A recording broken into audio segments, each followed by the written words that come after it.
Hello दोस्तों, कैसे हैं आप। स्वागत करते हैं आज एक नए वीडियो में। दोस्तों, आज ये बाइबल हमारे हाथों में कैसे आया। बहुत से लोग बाइबल को जलाने की कोशिश किए।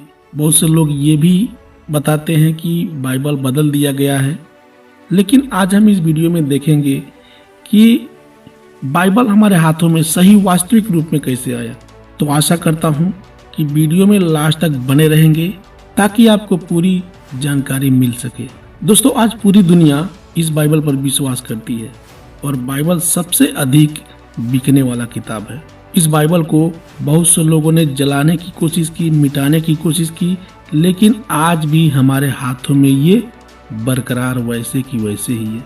जब हम बाइबल में देखते हैं तो परमेश्वर ने आदम से बातें की, इब्राहिम से बातें की और इसहाक से बातें की और फिर याकूब से भी बातें की।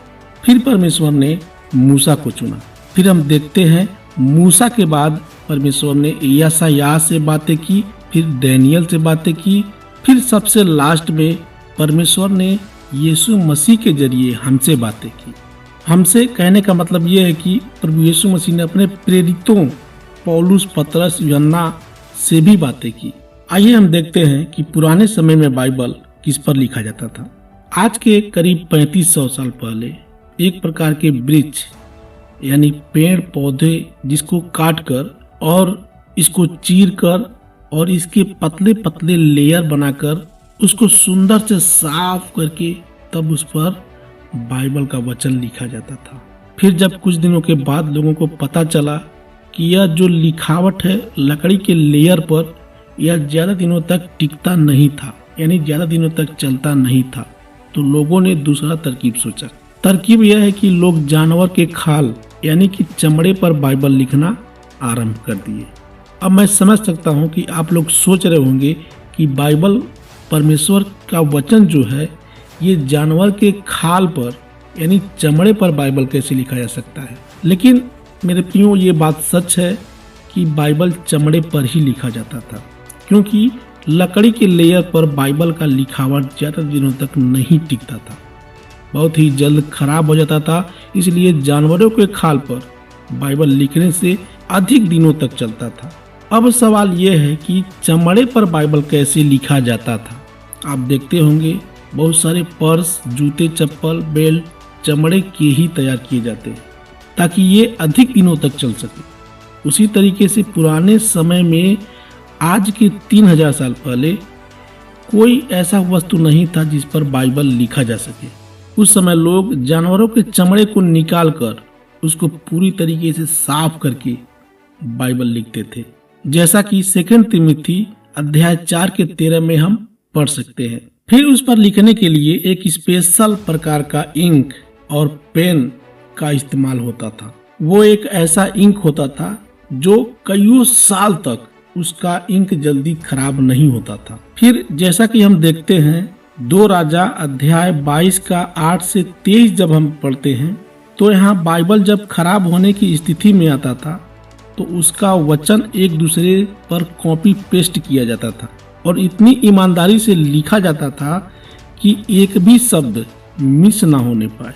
जो बाइबल को लिखते थे उनको इतना प्रैक्टिस था कि कौन से अध्याय में कितने वर्ड हैं और कितनी मात्रा है और कितने शब्द हैं।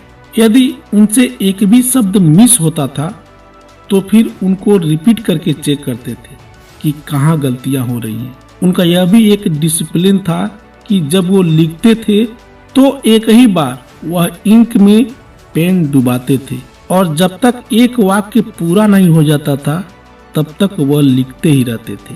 और तीसरी बात यह है कि जब वो बाइबल लिखते थे उस दौरान वहाँ की डिसिप्लिन इतनी कड़ी थी कि उस दौरान यदि उनके देश का राजा भी बुलाता तो भी वो नहीं सुनते थे।